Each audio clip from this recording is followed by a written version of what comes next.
दुसरा तुमच्या सगळ्यांचा आवडीचा एक वाळूचा विषय होता. त्या वाळूच्या विषयासंदर्भात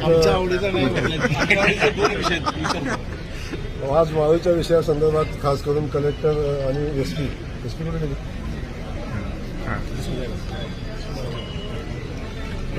यांना मी सूचना केलेल्या होत्या आणि एसपी साहेब यांना मी सूचना पाठीमागेच केलेल्या होत्या की आपण वाळू चोरीवर कसल्याही परिस्थितीत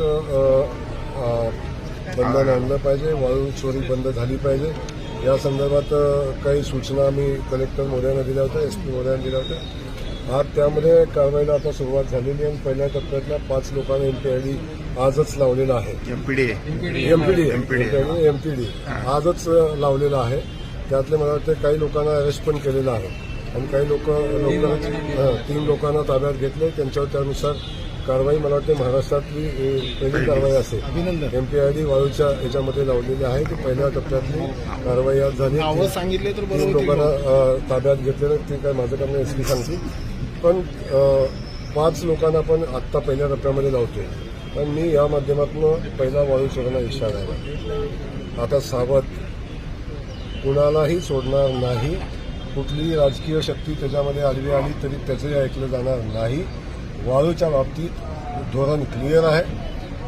वाळू तस्करी या जिल्ह्यात चालणार नाही, हा फक्त इशारा आहे. बाकी सगळ्यांच्या याद्या तयार आहेत. बाकी सगळ्याचे डॉक्युमेंट अंतिम टप्प्यात आहेत. त्यामुळं जर पुन्हा चुकून जरी एखादा फोन जरी आला की यानं चोरली तर त्याला एमपीडी लागेल. याचा जाणीव त्यांनी ठेवावी. पुन्हा राजकारण्यानं मध्यस्थ घालून माझ्यावरची कारवाई थांबा म्हणवायची वेळ येऊ नये आणि तशी वेळ आली तरी मी ऐकणार नाही. या 5 मधला एक जण होता, यासाठी अनेक पॉलिटिशियन माझ्याकडे आले, मी कुणाचंही ऐकलेलं नाही. कारवाईच्या या बाबतीत कुठलाही राजकीय हस्तक्षेप चालू दिला जाणार नाही.